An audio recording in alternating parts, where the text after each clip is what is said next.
Bonjour, bienvenue à cette capsule sur un mode d'enseignement asynchrone dans laquelle je vais vous parler de comment rendre les cours en asynchrone intéressants et efficaces. Comme vous le savez peut-être déjà, le mode d'enseignement asynchrone, c'est un mode d'enseignement en différé, donc qui ne nécessite pas de connexion simultanée de la part de l'enseignant et des étudiants. Les étudiants peuvent faire le cours ou des portions de cours au moment qui leur convient le mieux. Donc, c'est sûr qu'il y a beaucoup d'avantages par rapport à ce mode d'enseignement, notamment justement le fait que les étudiants puissent faire leurs apprentissages à leur rythme. Donc, ils peuvent choisir le moment où les faire. Ils peuvent aussi mettre pause, recommencer plus tard, quand ils sont moins fatigués, plus concentrés, etc.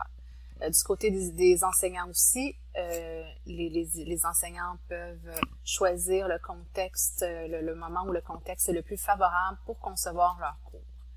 Aussi, à moyen long terme, ça va alléger la charge des enseignants. Toutefois, à court terme, c'est sûr que de créer des cours en mode asynchrone, étant donné que c'est important qu'ils soient bien structurés, qu'il y a du matériel à créer, tout ça, ça peut être un peu plus long.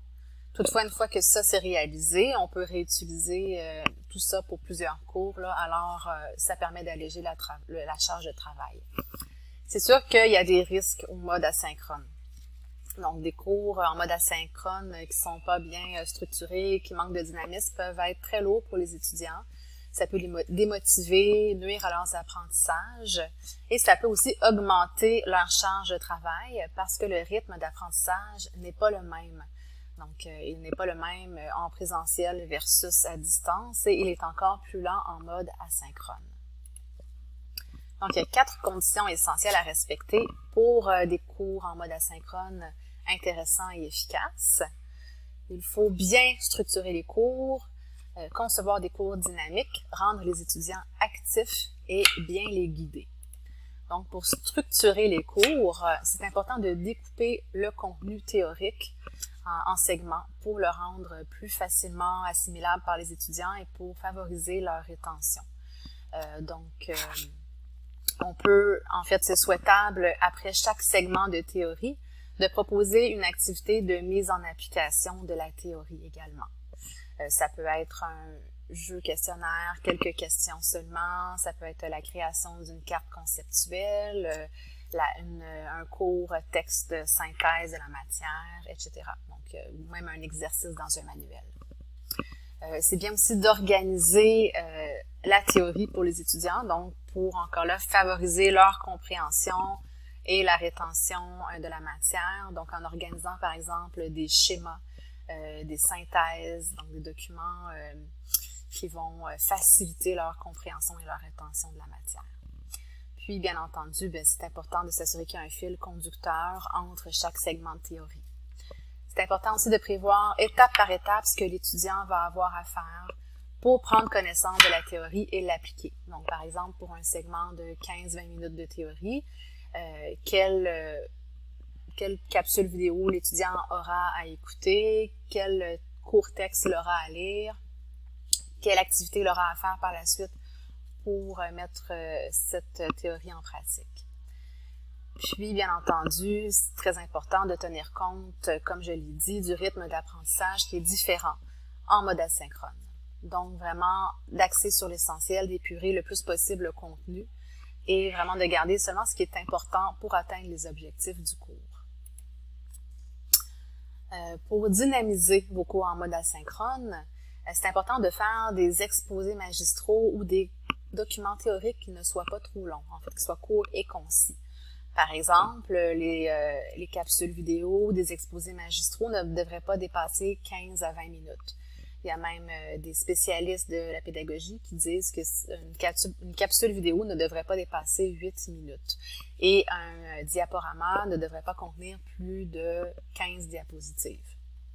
C'est important aussi de varier les méthodes d'enseignement.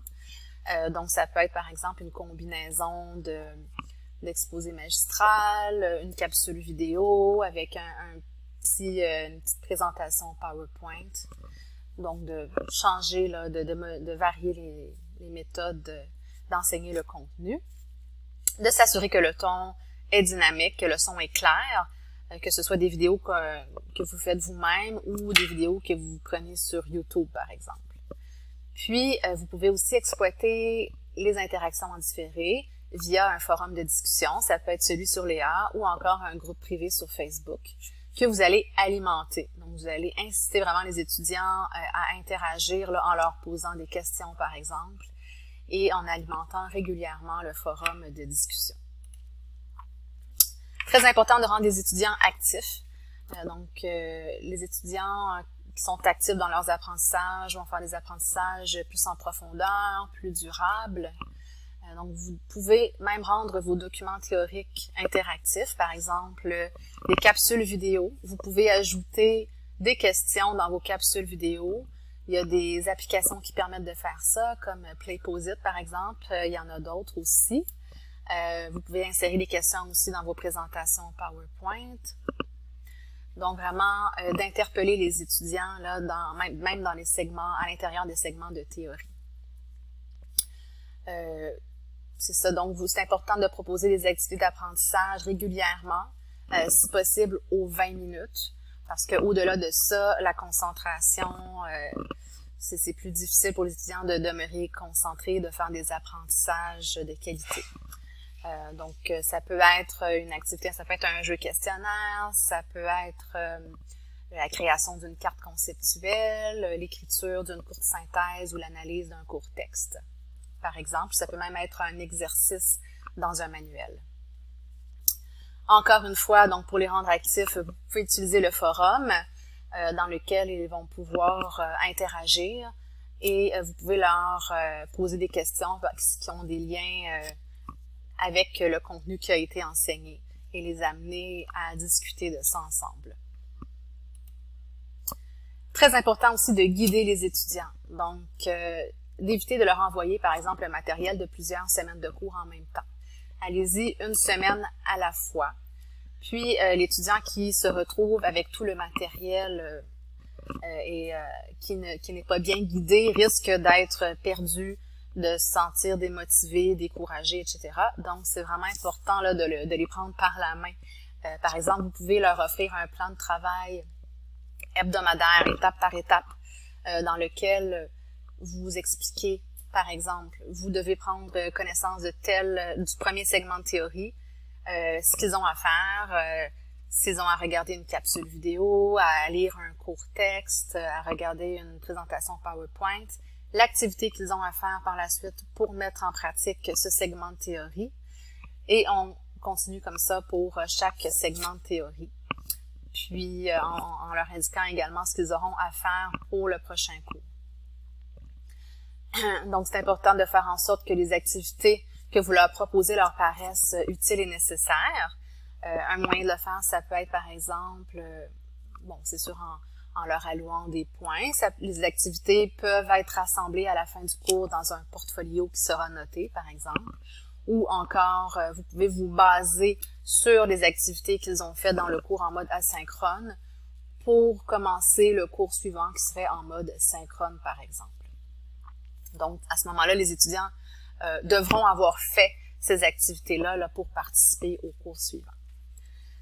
C'est important aussi de leur offrir au moins quelques disponibilités en direct parce que, par les disponibilités par courriel, par exemple, ça peut vraiment bien être très utile à court terme, mais à plus long terme, là, pour leur offrir un soutien qui sont vraiment plus efficaces et conserver la relation pédagogique aussi. Là, c'est important ponctuellement de leur offrir des disponibilités en direct.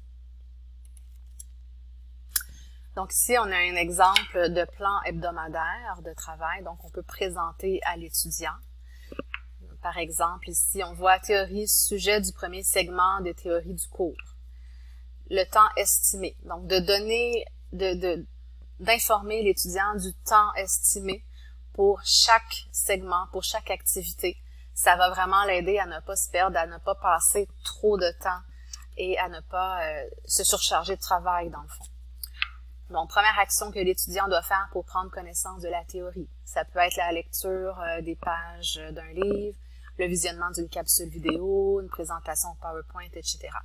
Deuxième action que l'étudiant doit faire pour prendre connaissance de la théorie. Donc, par exemple, si ici, il a lu un court texte, ben peut-être qu'ici, il peut regarder une capsule vidéo sur le même sujet. Bon, après avoir pris connaissance de la théorie, de ce segment de théorie-là, quelle activité ou exercice il a à faire pour mettre ce segment de théorie en pratique? Après, on continue avec le deuxième segment de théorie, même chose. Puis, à la fin, bon, quel devoir il aura à faire, quelle préparation il aura à faire pour le cours suivant. Donc, c'est ce qui termine la capsule sur les cours en mode asynchrone. J'espère que vous avez apprécié et que ça vous sera utile. Je vous souhaite une excellente session. Merci, au revoir.